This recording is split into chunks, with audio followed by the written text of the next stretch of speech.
গত 10ই মে রাজ্য থেকে 14 জন মেধাবী ছাত্রছাত্রী সুদূর আহমেদাবাদের ইসরোর স্পেস সেন্টারে যুব বিজ্ঞানের কার্যক্রমে অংশগ্রহণ করতে রাজ্য থেকে পাড়ি দিয়েছিল।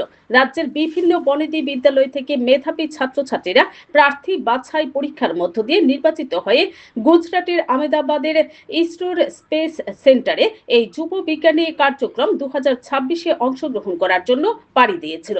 মোট 13 দিন ব্যাপী যুব বিজ্ঞানী কার্যক্রম শেষ করে আজ রাজ্যে ফিরছেন ছাত্রছাত্রীরা।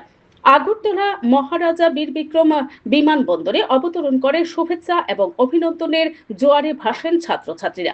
সিপাহীজলা জেলার একমাত্র নির্বাচিত যুব বিজ্ঞানী সম্মেলনে অংশগ্রহণকারী পিএম শ্রী জহর নবোদয় বিদ্যালয় সিপাহীজলার 10ম শ্রেণীর ছাত্রী স্নিগ্ধালতা ঘোষ সংবাদ মাধ্যমের মুখোমুখি হয়ে ইসরোর যুব বিজ্ঞানী সম্মেলনে অংশগ্রহণ করে তাদের যে অভিজ্ঞতা হয়েছে তা ব্যাখ্যা করতে গিয়ে বলেন, ত্রিপুরা রাজ্য থেকে ইসরোর মতো জায়গায় আমরা যেতে পেরে সত্যিই গর্বিত। বিশেষ করে সেখানে বড় মাপের বিজ্ঞানীদের সঙ্গে কথাবার্তা বলা, বিচিত্র অভিজ্ঞতার অধিকারী হওয়া এবং নিজ হাতে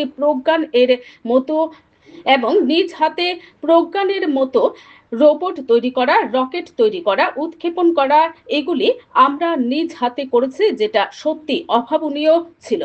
ইসরোর বিজ্ঞানী রিসার্চ সেন্টারে পরিদর্শন করা থেকে শুরু করে আমরা বহুশী জ্ঞানের অধিকারী হয়েছি। আমরা আশা করব ভবিষ্যতে ত্রিপুরা রাজ্যের মতো ছোট রাজ্য থেকেও আরো প্রতিভাবান ছাত্রছাত্রীরা ইসরোর মতো মহাকাশ গবেষণা কেন্দ্রে গিয়ে আরো অভিজ্ঞতা অর্জন করবে। Bureau report, BTV Tripura news.